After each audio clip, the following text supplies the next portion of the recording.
بسم اللہ الرحمن الرحیم۔ مسجد اقصی اور گنبد صخرہ کی تعمیر۔ مسجد الحرام اور مسجد نبوی کے بعد مسجد اقصی مسلمانوں کے لیے تیسرا مقدس ترین مقام اور وہ مسجد ہے جس کی جانب سفر کرنا باعث برکت ہے۔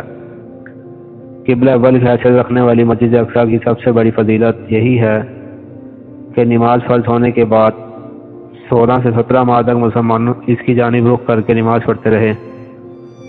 یہی وہ مسجد ہے جہاں حضرت محمد صلی اللہ علیہ وآلہ وسلم سفر معراج کے دوران براق کے ذریعے مسجد الحرام سے یہاں پہنچے اور یہاں تمام انبیاء کرام کی امامت کی اور پھر 7 آسمانوں کے سفر پر روانہ ہوئے۔ بیت المقدس کی تاریخ۔ بیت المقدس کو یورپی زبانوں میں یروشلم کہتے ہیں، جس کا مطلب ہے وہ مبارک گھر جہاں گناہوں سے پاک ہوا جاتا ہے۔ یروشلم یا القدس شہر مسلمانوں، یہودیوں اور عیسائیوں تینوں کے نزدیک بہت مقدس مقام ہے۔ تاریخی شواہد کے مطابق 1000 قبل مسیح میں یہاں حضرت سلیمان علیہ السلام نے جنوں کے ذریعے ہیکل تعمیر کروایا تھا۔ اسے بنی اسرائیل کے نبیوں کا قبلہ بھی قرار دیا گیا۔ ہیکل تعمیر کرنے کا مقام حضرت داؤد علیہ السلام نے منتخب کیا تھا۔ اس ہیکل کی تعمیر 7 برس میں مکمل ہوئی اور 2 لاکھ سے زائد افراد اس کی تعمیر میں مسلسل مصروف رہے۔ حضرت سلیمان علیہ السلام کے زمانے میں بیت المقدس اپنے دور کا خوبصورت ترین شہر بن گیا، جس کے باعث یہاں بڑے تجارتی کارواں آنے لگے۔ مسجد اقصی کی تعمیر۔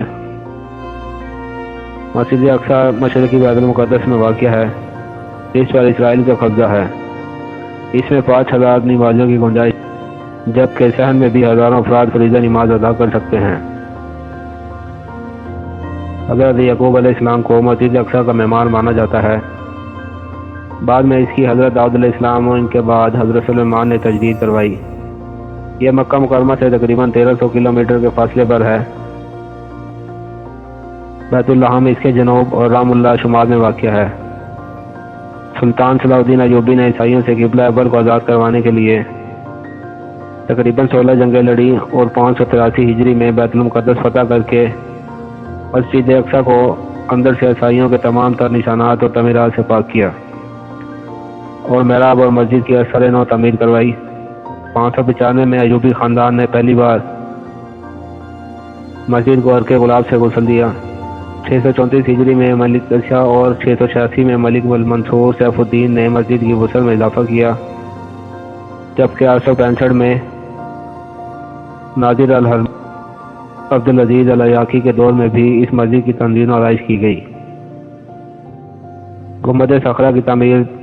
جب حضرت عمر فاروق رضی اللہ تعالیٰ عنہ کے زمانے میں بیت المقدس فتح ہوا تو حضرت عمر رضی اللہ تعالیٰ عنہ نے صخرہ اور براق باندھنے کے مقام کے قریب مسجد کی تعمیر کا حکم دیا۔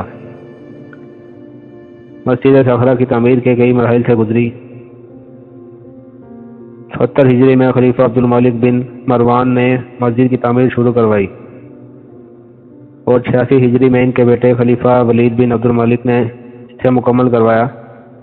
اس مسجد کی تعمیر میں خرچ ہونے والا سرمایہ مصر کے 7 سال کے اخراجات کے برابر تھا۔ جب تعمیر مکمل ہوئی تو مسجد کی تعمیر کے لیے مختص رقم میں سے 1 لاکھ دینار باقی بچ گئے۔ خلیفہ نے یہ رقم دونوں نگرانوں کو بطور انعام دینا چاہی تو انہوں نے انکار کر دیا کہ ہم تو چاہتے ہیں کہ ہم اپنی بیویوں کے زیور بیچ کر اس مسجد پر لگا دیں۔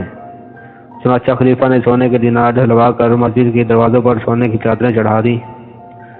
130 ہجری میں آنے والے زلزلے کے باعث جب اسے بہت زیادہ نقصان پہنچا تو خلیفہ جعفر نے یہ چادر اتروا کر سکوں میں ڈھلوائیں اور انہیں لوگوں میں تقسیم کر دیا۔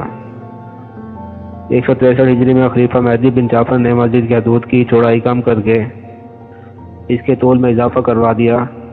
426 ہجری میں اس مسجد کو زلزلے سے نقصان پہنچا تو خلیفہ نے مرمت کے دوران جو گنبد بنوایا وہ آج تک موجود ہے۔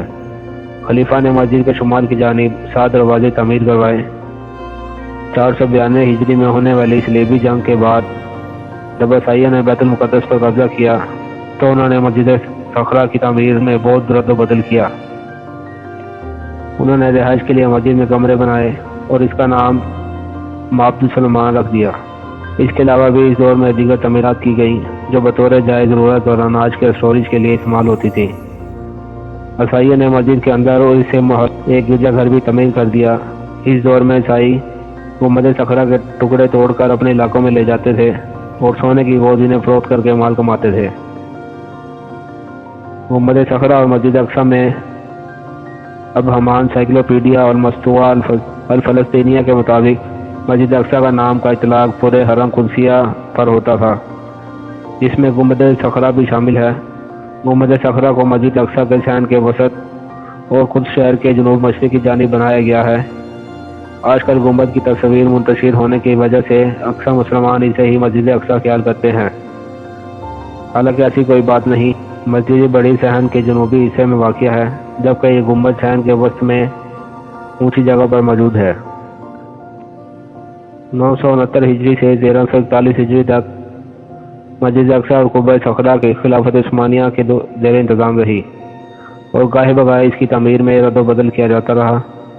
1945 میں یہودیوں نے مسجد میں بم پھینکے، جس کی وجہ سے باب اوس گر گیا اور گنبد کو بہت نقصان پہنچا۔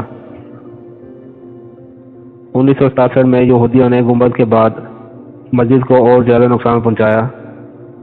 1969 میں مسجد اقصی میں آتش زدگی کا خوفناک حادثہ رونما ہوا۔ اس واقعے میں یہودیوں نے مسجد کے ممبر کے ٹکڑے ٹکڑے کر دیے۔